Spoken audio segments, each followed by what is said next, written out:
Guys, यह video Munger university में जो भी बच्चे पार्ट 2 में पढ़ते हैं और जिनका सब्सिडरी इकोनॉमिक्स है, तो उन लोगों का यह लेक्चर 1 का सीरीज है। क्योंकि आप लोगों को पता ही है कि इकोनॉमिक्स का गेस्ट पेपर अभी तक ऑब्जेक्टिव वाला नहीं आया है, तो आप लोगों के लिए इकोनॉमिक्स का सब्सिडरी का जो है ये आप लोगों का जो है बुक से जितने भी ऑब्जेक्टिव निकाले जा रहे हैं वो बताए जाएंगे इसमें। इससे पहले आप लोगों का जो है बुक में जितना भी ऑब्जेक्टिव दिया गया था वो सारा बताया गया था, तो आप लोग जाके चेक कर सकते हैं। प्लेलिस्ट में जाकर चेक कर सकते हैं, प्लेलिस्ट में दिया गया है, आप लोग वो वीडियो देख सकते हैं। उसमें बुक का जितना भी ऑब्जेक्टिव है वो डाला गया और इसमें बुक से बीच से जितने भी ऑब्जेक्टिव निकलेंगे वो बात करेंगे। तो इसमें टोटल 10 चैप्टर से हम लोग निकालेंगे, तो 10 चैप्टर में से इसमें आप लोगों को संडे तक में सारा वीडियो प्रोवाइड कर दिया जाएगा। इसके अतिरिक्त आप लोगों को और पीडीएफ अगर कोई प्रोवाइड किया जाएगा तो वो टेलीग्राम चैनल पर प्रोवाइड किया जाएगा। तो आप लोग टेलीग्राम चैनल अवश्य ज्वाइन कर ले। टेलीग्राम चैनल का लिंक डिस्क्रिप्शन में दिया गया है, या फिर आप टेलीग्राम चैनल को KSRM फैमिली सर्च मारकर भी टेलीग्राम चैनल से जुड़ सकते हैं। आगे की जानकारी आप लोगों को टेलीग्राम चैनल पर मिलती रहेगी। तो चलिए वीडियो शुरू करते हैं। तो आप लोगों का ये जो है micro and macro economics topic से जो मेन इंपॉर्टेंट ऑब्जेक्टिव निकाले गए हैं उस पर बात करते हैं। ये देखिए, सूक्ष्म अर्थात व्यष्टि या फिर माइक्रो, ये तीनों शब्द एक ही हैं। सूक्ष्म इकोनॉमिक्स का ये सूक्ष्म अर्थशास्त्र या फिर व्यष्टि अर्थशास्त्र या फिर माइक्रो इकोनॉमिक्स, ये सारे एक ही से बने हैं। ये आप लोगों के लिए इंपॉर्टेंट है इतना, ओके। ये ग्रीक शब्द से बना है जिसका अर्थ होता है माइक्रो, जो कि छोटा होता है। बृहत, बृहत का मतलब तो आप लोगों को पता ही है कि बड़ा होता है। बृहत को समष्टि भी आप लोग कर सकते हैं और मैक्रो भी कर सकते हैं। ये ग्रीक शब्द मैक्रो से बना होता है जिसका अर्थ होता है विशाल। सूक्ष्म अर्थशास्त्र की विचारधारा मार्शल के समय में अपने उत्कर्ष पर पहुंची थी। यह आप लोगों के लिए इंपॉर्टेंट ऑब्जेक्टिव हो गया। उसके बाद एडम स्मिथ, अर्थशास्त्र का जनक कहा जाता है एडम स्मिथ को। उसने जो है ना सूक्ष्म आर्थिक प्रणाली के विकास का श्रेय जाता है, सूक्ष्म आर्थिक प्रणाली के विकास का श्रेय जाता है एडम स्मिथ को। लेकिन अपने चरमोत्कर्ष पर थी सूक्ष्म अर्थशास्त्र के समय में, तो मार्शल के समय में थी। बृहत आर्थिक विश्लेषण का विचारधारा किसने दिया था? तो माल्थस ने दिया था, सिसमांडी ने दिया था और कार्ल मार्क्स ने दिया था। तीसा की महामंदी के बाद 30 साल के लिए जो महामंदी आई थी, 30 साल के लिए आई थी मंदी, उसके बाद J.M. किन्स ने एक बुक लिखी थी जिसका नाम है general theory of employment, investment and interest and money. और आपसे ये भी पूछ सकता है कि general theory of employment, interest and money पुस्तक के लेखक कौन है? तो J.M. किन्स है, या फिर सिर्फ ये भी दे सकता है प्रोफेसर किन्स। आप आगे देखते हैं। सूक्ष्म आर्थिक विश्लेषण को ही आंशिक साम्य विश्लेषण भी कहा जाता है। इसमें जो है एक व्यक्ति विशेष फर्म उद्योग का अध्ययन किया जाता है। सूक्ष्म आर्थिक विश्लेषण में सिर्फ एक व्यक्ति पर्सनली सबका अध्ययन किया जाता है। और बृहत, पूरा स्कूल का उपयोग के लिए हम लोग बृहत अर्थात समष्टि अर्थशास्त्र में उसमें पढ़ेंगे। तो अब देखते हैं आगे। सरल सूक्ष्म स्थिति की, ये देखिए, ये सब आप लोग बस एक बार पढ़ लीजिए, काफ़ी है। और इसका पीडीएफ आप लोगों को टेलीग्राम चैनल पर मिल जाएगा। टेलीग्राम चैनल पर इसका पीडीएफ आप लोगों को 9 जून 2022 को प्रोवाइड कर दिया जाएगा। आप लोग वहां से इसका पीडीएफ प्राप्त कर सकते हैं। तो इसका चलिए हम लोग परिभाषा देख लेते हैं। बस एक बार जब पढ़ लेना ताकि आप लोगों को काम में आए। सरल सूक्ष्म स्थितिकी, बाजार में वस्तु की साम्य कीमत का निर्धारण उस बिंदु पर होता है जहां उसकी मांग ठीक उसकी पूर्ति के बराबर होती है।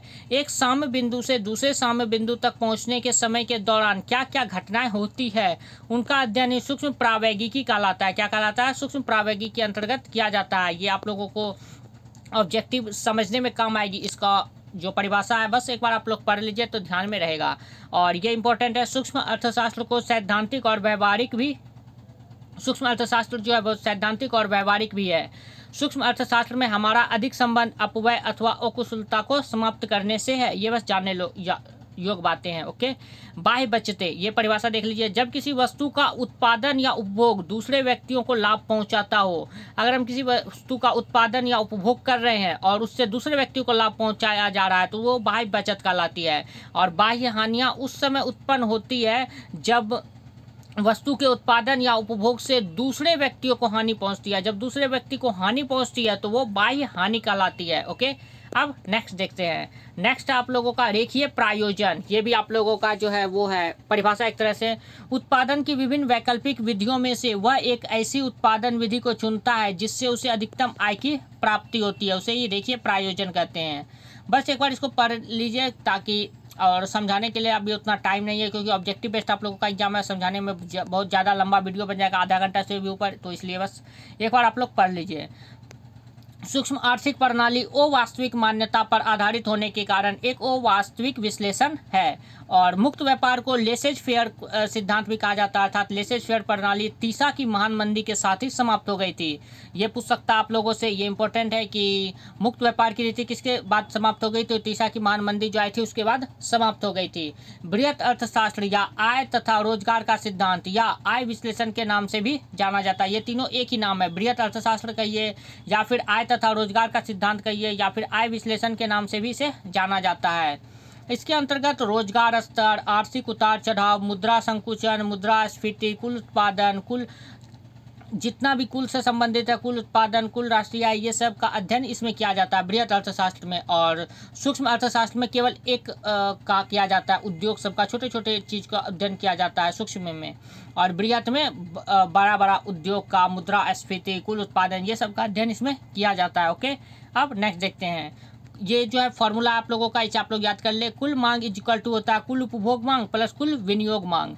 अब आगे देखते हैं। किन्स ने अपने मुद्रा परिमाण सिद्धांत के आधार पर यह स्थापित किया कि मुद्रा पूर्ति की वृद्धि सदैव कीमतों में वृद्धि नहीं करती है। मुद्रा पूर्ति की वृद्धि जो है वो सदैव कीमतों में वृद्धि नहीं करती है। अब आगे, आर्थिक विकास का सिद्धांत, जिसे विकास का अर्थशास्त्र कहते हैं, यह भी आपसे पूछ सकता है। विकास का अर्थशास्त्र किसे कहते हैं, तो आर्थिक विकास का सिद्धांत को कहते हैं।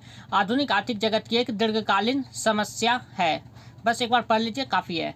किन्स का समीकरण, ये इंपॉर्टेंट आप लोगों के लिए, y बराबर सी प्लस आई, ये किन्स का समीकरण है, जहां पर y होता है कुल आय, c होता है कुल उपभोग और i होता है कुल विनियोग। विनियोग का मतलब होता है निवेश, अर्थात जो इन्वेस्टमेंट किया जाता है उसे ही विनियोग कहा जाता है।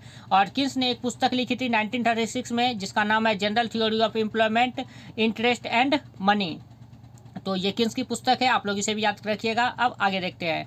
ब्याज के आधुनिक सिद्धांत का आधार किन्स की बृहत विवेचना ही है। ये बस एक बार पढ़ लीजिए, काफ़ी है। ब्याज के आधुनिक सिद्धांत जो है वो किन्स के बृहत विवेचना की है, ताकि ऑब्जेक्टिव में काम आए। अब आगे, सूक्ष्म अर्थशास्त्र को कीमत सिद्धांत कहा जाता है। सूक्ष्म अर्थशास्त्र को क्या कहा जाता है, तो कीमत सिद्धांत भी कहा जाता है। ये इंपॉर्टेंट आप लोगों के लिए।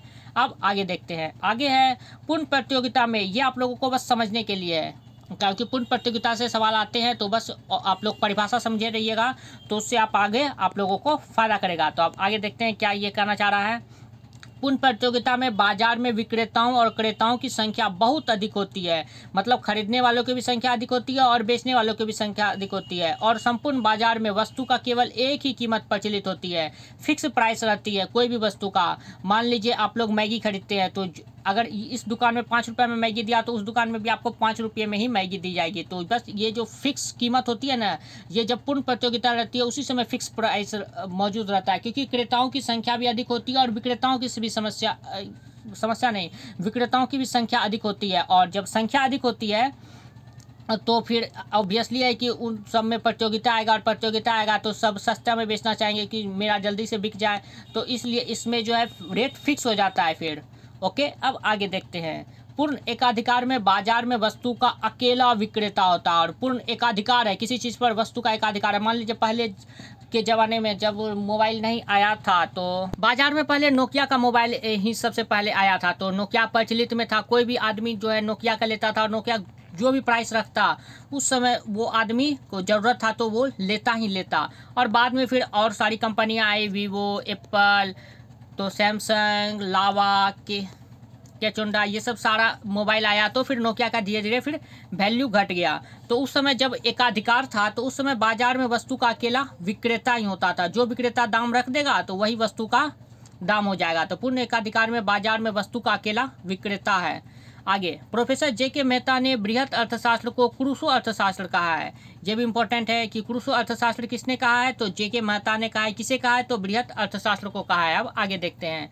उपभोक्ता मांग का सिद्धांत, ये आपको लोगों का चैप्टर 1 कंप्लीट हो गया। अब ये चैप्टर 2 देख रहे हैं। टोटल 10 चैप्टर आप लोगों को कराए जाएंगे। 10 में से पर दिन आप लोग, पर डे नहीं, संडे तक में आप लोगों का 10 चैप्टर कंप्लीट कर दिया जाएगा। इसमें दूसरा चैप्टर है, तो दूसरा चैप्टर का नाम है उपभोक्ता मांग का सिद्धांत उपयोगिता विश्लेषण। जो वस्तु जिस किसी भी आवश्यकता की जितनी अधिक संतुष्टि कर सके उसमें उतना ही अधिक उपयोगिता का गुण होता है। और आप आगे इसको समझाएंगे। उपयोगिता सापेक्षिक अर्थात रिलेटिव होती है एक दूसरे की। उपयोगिता क्या होती है, सापेक्षिक होती है। अर्थशास्त्र में जब उपयोगिता का अध्ययन किया जाता है तब उसका हानि पक्ष गौण रह जाता है। अब देखिए इसका मतलब समझते हैं।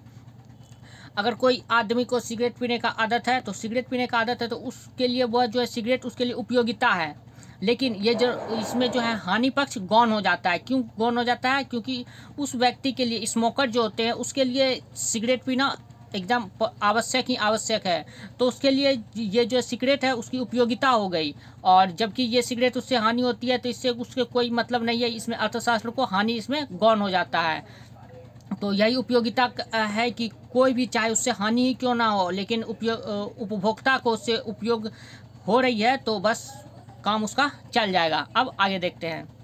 जो वस्तु जिस किसी भी आवश्यकता की जितनी अधिक संतुष्टि कर सके उसमें उतना ही आर्थिक उपयोगिता का गुण होता है। वही बात है, जो वस्तु जिस किसी भी आवश्यकता की जितनी अधिक संतुष्टि कर सके, जितना अधिक संतुष्टि कर दे।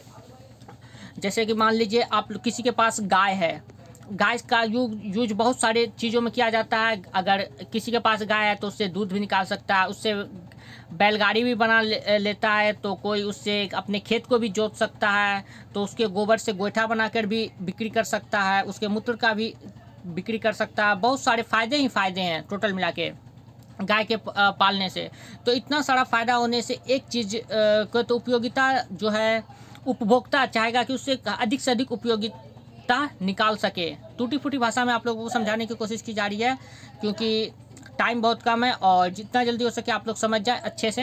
अगर आपको लग रहा है कि मैं फास्ट बोल रहा हूँ तो यूट्यूब पर आप लोगों को पता ही है कि एक फंक्शन है, आप लोग इसका आवाज़ को 0.25 करके भी सुन सकते हैं। तो आप चलिए आगे देखते हैं। उपयोगिता त्याग के बिना असंभव है। ये इंपॉर्टेंट लाइन है, ये ऑब्जेक्टिव में पूछ सकता है। उपयोगिता जो है वो त्याग के बिना असंभव है।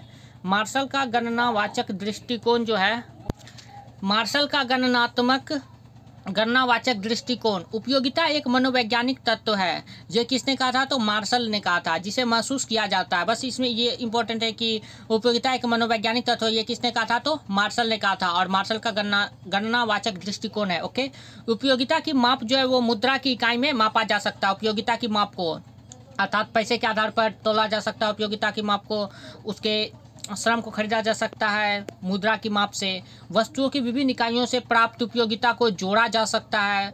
उपयोगिता को है जो है आप लोग जोड़ भी सकते हैं एक दूसरे में। प्रत्येक वस्तु की स्वतंत्र उपयोगिता होती है। अलग अलग वस्तुओं की अलग अलग अपनी अपनी उपयोगिता होती है, और ये सब ऑब्जेक्टिव में आप लोगों के काम आएंगे। एक बार पढ़ लीजिएगा, काफ़ी काम आएंगे। उपभोक्ता का मूलभूत उद्देश्य अधिकतम उपयोगिता प्राप्त करना रहता है कि जितना से जितना हम इसका अधिकतम उपयोगिता प्राप्त कर सकते हैं। उपभोक्ता का जो है यही मूल लक्ष्य होता है। क्रमवाचक दृष्टिकोण में ये एक अलग टॉपिक आ गया। वो गणनात्मक दृष्टिकोण किसका था? तो वो था मार्शल का, प्रोफेसर मार्शल का गणनात्मक दृष्टिकोण था। और यह है क्रमवाचक दृष्टिकोण, और इसमें जो है पैरेटो, एलन और हिक्स, इन सब का ये मत है अर्थात विचार है। क्रमवाचक दृष्टिकोण में आपसे लोगों से पूछ सकते हैं इनमें से कौन क्रमवाचक दृष्टिकोण में से संबंधित है? तो पैरेटो, एलन, हिक्स और मार्शल दे देगा। तो मार्शल गणनात्मक है तो गणनात्मक मार्शल नहीं होगा, और ये तीनों हो जाएगा। अब आगे देखते हैं। इन्होंने उपयोगिता विश्लेषण के स्थान पर तटस्थता विश्लेषण की रीति निकाली। किसने?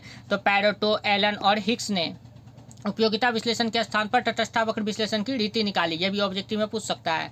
क्रमवाचक दृष्टिकोण बताती है कि द्वितीय प्रथम से तथा तृतीय द्वितीय से अधिक होता है। अर्थात द्वितीय जो है वो प्रथम से और तृतीय जो है वो द्वितीय से अधिक होता है। मतलब प्रथम से द्वितीय अधिक, मतलब आप लोग ठेठी भाषा में समझ लीजिए, 1 से अधिक 2, 2 से अधिक 3, तो प्रथम से अधिक 2 होता है, 2 से अधिक 3 होता है। अब आगे देखते हैं। आगे है, उपयोगिता एक गणनात्मक विचार नहीं है बल्कि क्रमवाचक विचार है। यह ऑब्जेक्टिव में काम आएगा। अब आगे, जब उपभोक्ता किसी वस्तु की अनेक इकाइयों का उपभोग करता है तो उपभोग की जाने वाली अंतिम इकाई को जो अनेक इकाइयों का उपभोग करता है। जैसे मान लीजिए आप लोग गाय का एग्जाम्पल आप लोगों को भी बताया गया था, उसमें जो अगर गाय से अंतिम इकाई से उसके जो उपभोग की जा रही है उपभोक्ता के द्वारा, तो वही सीमांत इकाई कहलाती है। तथा उससे प्राप्त होने वाली उपयोगिता को सीमांत उपयोगिता कहते हैं। और सीमांत उपयोगिता जो है वो पॉजिटिव, निगेटिव और जीरो होता है। सीमांत उपयोगिता क्या क्या होता है? पॉजिटिव, निगेटिव और जीरो। ये भी आप लोगों के लिए काफ़ी इंपॉर्टेंट है। अब आगे देखते हैं। जब कभी हम किसी वस्तु की एक से अधिक इकाइयों का उपभोग करते हैं तब प्रत्येक इकाई से प्राप्त होने वाली सीमांत उपयोगिता का योग कुल उपयोगिता होती है। जब कभी हम किसी वस्तु से एक से अधिक इकाइयों का उपभोग करते हैं तब प्रत्येक इकाई से प्राप्त होने वाली सीमांत उपयोगिता का योग कुल उपयोगिता होती है। अब आगे, सीमांत उपयोगिता घटती जाती है परंतु उपयोगिता बढ़ती है, ये भी इंपॉर्टेंट लाइन है। और इसी से संबंधित है, कुल उपयोगिता उसी क्रम में बढ़ती है जिस क्रम से सीमांत उपयोगिता घटती है। ये सब ऑब्जेक्टिव में बहुत काम आएंगे। ओके, और इसको समझाने में टाइम लग जाएगा, इसलिए आप लोग बस इसे एक बार पढ़ लीजिए ताकि रटना है रट लीजिए। जिस तरह भी जो लाइन आप लोगों को बताया जा रहा है कि इस सब को आप लोग रट ले, तो उसे आप लोग याद कर ले, बहुत ऑब्जेक्टिव में फ़ायदा करेगा। और ये तीनों तो बहुत ज़्यादा इंपॉर्टेंट है, ये तीनों एग्जाम में आ सकते हैं। जब सीमांत उपयोगिता पॉजिटिव होती है अर्थात धनात्मक होती है, तब कुल उपयोगिता जो है बढ़ती है। क्या होती है? बढ़ती है। तो इसे आप लोग समझ लीजिएगा, पॉजिटिव है तो सही बात, बढ़ता है। जब सीमांत उपयोगिता 0 होती है तो कुल उपयोगिता जो है ना उस समय अधिकतम होती है, अपने चरमोत्कर्ष पर होती है, उससे ऊपर अब वो नहीं बढ़ेगा। और जब सीमांत उपयोगिता निगेटिव होती है तब कुल उपयोगिता जो है वो घटती जाती है। निगेटिव है तो सही बात, घटेगा। पॉजिटिव है, बढ़ेगा। 0 है तो वो अपने चरमोत्कर्ष पर होगी अर्थात अधिकतम होगी। और गॉसन का फर्स्ट नियम जो है वो सीमांत उपयोगिता ह्रास का नियम कहलाता है। और एक आप लोगों को बता दूं कि ये जो जब 0 होता है सीमांत उपयोगिता, उस समय जो है यहाँ पर उपभोक्ता को पूर्ण संतुष्टि मिल जाती है। और इसको समझाते हैं ठेठी भाषा में। यहाँ पर उपभोक्ता को पूर्ण संतुष्टि मिलती है, मतलब अगर कोई व्यक्ति है, कोई व्यक्ति 1 रोटी पहले उसको खाने के दिया गया, फिर 2 रोटी खाने के दिया, फिर 3 रोटी खाने के दिया, फिर 4 रोटी खाने के दिया। 4 रोटी वो खाया तो बहुत खुश हो गया, पेट भर गया। 5वां रोटी जो खाया उसके लिए वो अनपच जैसा होने लगा, तो फिर 6ठा रोटी भी उसको दिया, तो 5वां और 6ठा रोटी जो है उसका आवश्यकता से अधिक हो गया, तो ये फिर उसका सीमांत उपयोगिता जो है ना वो निगेटिव हो जाएगी। यहाँ पर उसका सीमांत उपयोगिता क्या हो जाएगी? निगेटिव हो जाएगी, और कुल उपयोगिता इसमें घट जाएगी। ओके, और ये जो 4 है, इस लोगों 4 रोटी खाया, तो 4 रोटी जब खाया था तो वो पूरा एकदम संतुष्ट था 4 रोटी खा के। तो संतुष्ट जब था तो यही उस समय उसका सीमांत उपयोगिता 0 थी।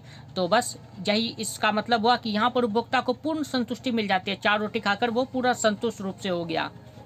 अलग एग्जाम्पल से आप लोगों को समझाया गया है। ओके, अब आगे देखते हैं। और जब फर्स्ट रोटी खाया, सेकेंड रोटी खाया, तो उस समय उसकी उपयोगिता बढ़ रही थी धीरे धीरे। चलो और रोटी मिल जाएगा तो अच्छा है, और रोटी मिल जाएगा अच्छा है। ओके, अब आगे देखते हैं। गॉसन का फर्स्ट नियम को ही सीमांत उपयोगिता ह्रास का नियम कहते हैं। गॉसन का नियम फर्स्ट का ये, जैसे कि आप लोगों से ये ऑब्जेक्टिव में पूछ लेगा कि गॉसन का फर्स्ट नियम किससे संबंधित है? सीमांत उपयोगिता ह्रास का नियम। 3 और ऑप्शन देगा, तो इसका ऑप्शन क्या हो जाएगा? सीमांत उपयोगिता ह्रास का नियम। सीमांत उपयोगिता ह्रास नियम मांग के नियम का आधार है। मांग के नियम का आधार क्या है? तो सीमांत उपयोगिता ह्रास का नियम मांग के नियम का आधार है। गॉसन का सेकेंड नियम वो किसके समान है? तो सम सीमांत उपयोगिता नियम अथवा प्रतिस्थापन का नियम, वो गॉसन का द्वितीय नियम कहलाता है। अब आगे, सम सीमांत उपयोगिता नियम को आनुपातिकता का नियम भी कहते हैं। अर्थात आप लोग गॉसन का सेकेंड नियम कहिए, या फिर सम सीमांत उपयोगिता का नियम कहिए, या प्रतिस्थापन का नियम कहिए, या फिर आनुपातिकता का नियम कहिए, ये सभी एक हैं। और विनिमय, विनिमय का अर्थ होता है एक्सचेंज, कुछ वस्तु को एक्सचेंज करना, उसी का अर्थ होता है विनिमय करना, एक दूसरे को बदलना। विनिमय का क्या अर्थ होता है? एक्सचेंज। तो आज हम लोगों ने 2 चैप्टर देख लिए हैं। अब संडे तक में आप लोगों का 10 चैप्टर कंप्लीट हो जाएगा। और टेलीग्राम चैनल से आप लोग जुड़ना बिल्कुल भी ना भूलें, क्योंकि हर पढ़ की अपडेट आप लोगों को टेलीग्राम चैनल पर दी जाती है। तो टेलीग्राम चैनल से जुड़ना बिल्कुल भी ना भूलें। डिस्क्रिप्शन में लिंक दिया गया है, या फिर आप टेलीग्राम पर KSRM फैमिली सर्च मारकर भी टेलीग्राम चैनल से जुड़ सकते हैं। तो चलिए मिलते हैं नेक्स्ट वीडियो में। अगर कोई समस्या है तो आप लोग कमेंट करके पूछ सकते हैं। अगर ऑब्जेक्टिव बुक आता है तो उसका भी जल्द से जल्द आप लोगों को प्रोवाइड करने की कोशिश की जाएगी ऑब्जेक्टिव को। तो चलिए मिलते हैं नेक्स्ट वीडियो में। धन्यवाद।